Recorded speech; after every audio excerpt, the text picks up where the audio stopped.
अस्सलाम वालेकुम। Class 7 lecture number 20 तहरीक पाकिस्तान में ख़वातीन का किरदार की नेक्स्ट हाफ चैप्टर की इमला से आज हम सबक शुरू करेंगे। आज का लेक्चर शुरू करेंगे। कल की डायरी में आपको नेक्स्ट हाफ इमला दी थी और साथ मरकज़ी ख्याल दिया था। उम्मीद है आप लोगों ने अच्छी से तैयारी की होगी। अपनी शीट्स को प्लान करें इमला के लिए। मैं आपको अगले हाफ चैप्टर में से 10 लफ्ज़ इमला के लिखवाऊंगी। इस तरह से जैसा कि पहले आप लोगों ने शीट प्लान की थी, इसी तरह से आप अपने लिए अपनी और आगे इमला जो है उसकी प्लानिंग करें।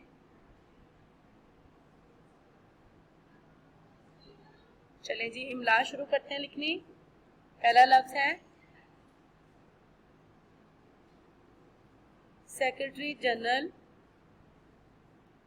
पहला लफ्ज़ इमला का सेक्रेटरी जनरल। नंबर 2 तनख्वाह। नंबर 2 तनख्वाह। नंबर 3 अवामुन्नास। नंबर 3 अवामुन्नास। नंबर 4 नुमाइंदगी। नंबर 4 नुमाइंदगी। नंबर 5 नामजद। नंबर 5 नामजद।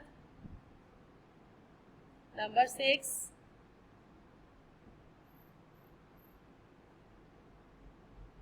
सेक्रेटरेट।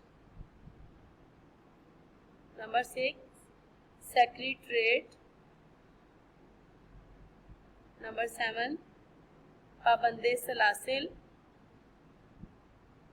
पाबंदे सलासिल। नंबर 8 एहतिजाज। एहतिजाज। नंबर 9 सरफरोश। नंबर 9 सरफरोश। एंड नंबर 10 लास्ट वर्ड दास्ताने। आखिरी लफ्ज़ है दास्ताने। रिपीट कर देती हूँ मैं तमाम अल्फाज को, आप अपने अच्छे से देख लें, कोई लफ्ज़ आपका मिस तो नहीं हो गया। पहला लफ्ज़ था सेक्रेटरी जनरल, तनख्वाह, अवामुन्नास, नुमाइंदगी, नामजद, सेक्रेटरेट, पाबंदे सलासिल, एहतिजाज, सरफरोश, दास्ताने।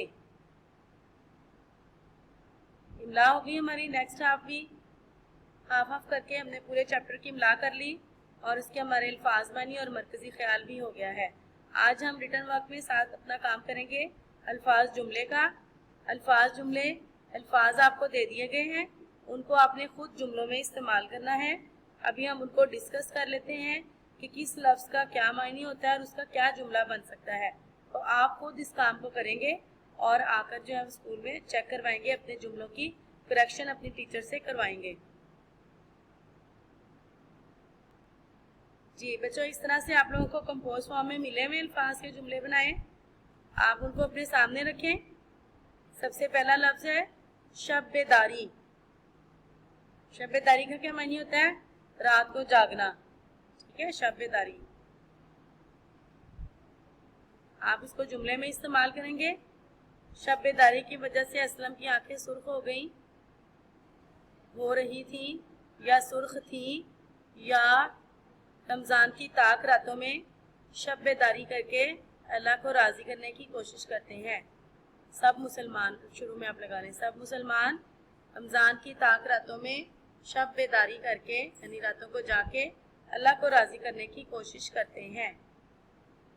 दूसरा लफ्ज़ है दम लेना। दम लेना यानी थोड़ा सांस लेना, किसी जगह पे रुकना। लंबी मुसाफत में, लंबी मुसाफत के बाद, मुसाफत क्या होता है? सफ़र तय करना। लंबी मुसाफत के बाद मुसाफिर ने एक दरख्त के नीचे दम लिया। ठीक है, दरख्त के नीचे दम लिया। पाबंदे सलासिल, पाबंदे सलासिल का मायने क्या होता है?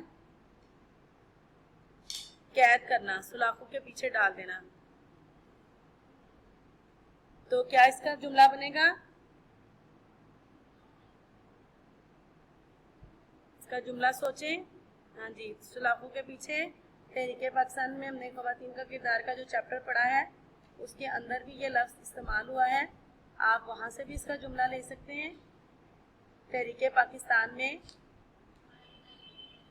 सरगर्म हिस्सा लेने के जुर्म में औरतों को पाबंदे सलासिल किया गया या ख़वातीन को पाबंदे सलासिल किया गया, या जिन औरतों ने तहरीके पाकिस्तान में सरगर्म किरदार अदा किया उन्हें पाबंदे सलासिल किया गया। नंबर 4, आप कोई और भी बना सकते हैं। कैद करना, सलाखों के पीछे डाल देना, किसी चोरी के हवाले से या किस तरह से डाकू के हवाले से डाका डालने के बाद चोर पकड़ा गया तो उसे पाबंदे सलासिल कर दिया गया। आप इस तरह की भी जुमले जो हैं वो ऐड कर सकते हैं। उसके बाद चौथा लफ्ज़ है खराज तहसीन। खराज तहसीन क्या होता है? तारीफ का जो है वो खराज पेश करना।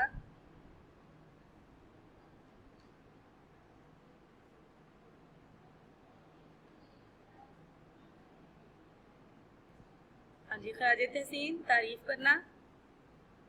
यौम दिफा पर पाक फौज को खराज तहसीन पेश करने के लिए परेड का मुजाहरा किया जाता है।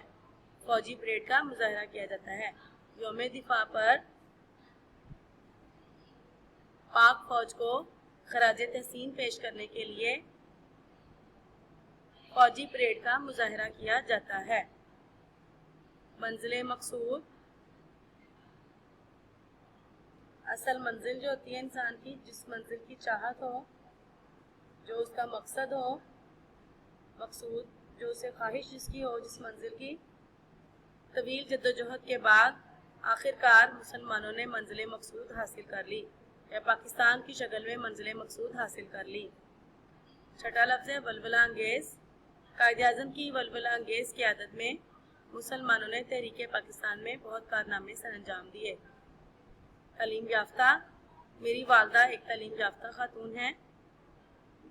पादाश, चोरी की पादाश में, पादाश जुर्म को कहते हैं।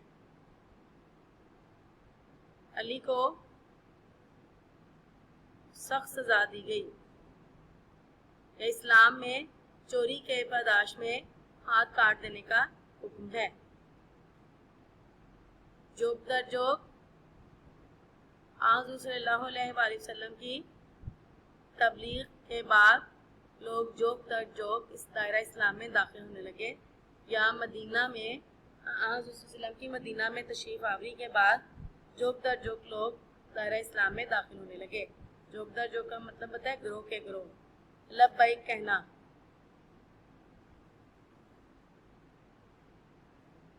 लब्बैक कहना क्या होता है? किसी के बुलावे के जवाब में हाँ। ठीक है। वतन के लिए किसी भी किस्म की कुर्बानी देने के लिए हर पाकिस्तानी लब्बैक कहता है। अपने वतन की खातिर कुर्बानी देने के लिए हर पाकिस्तानी लब्बैक कहता है। जद्दोजहद, तवील और सबर आजमा जद्दोजहद के बाद 14 अगस्त 1947 को पाकिस्तान मार्ज़े वजूद में आ गया। तवील और सबर आजमा जद्दोजहद के बाद 14 अगस्त 1947 को पाकिस्तान मार्ज़े वजूद में आ गया। एतराफ़,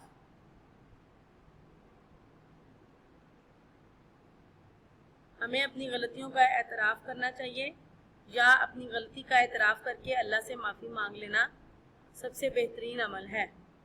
या अपने जुर्म के चोर ने अपनी चोरी के जुर्म का एतराफ़ कर लिया। नंबर 13, एहतिजाज।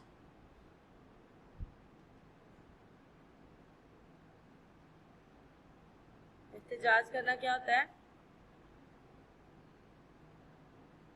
मुखालफत में बोलना।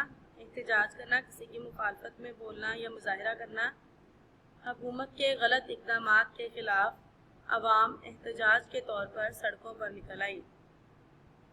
मुनज़्ज़म, कायदे आज़म ने तमाम मुसलमानों को मुनज़्ज़म किया और पाकिस्तान की बुनियाद रखी।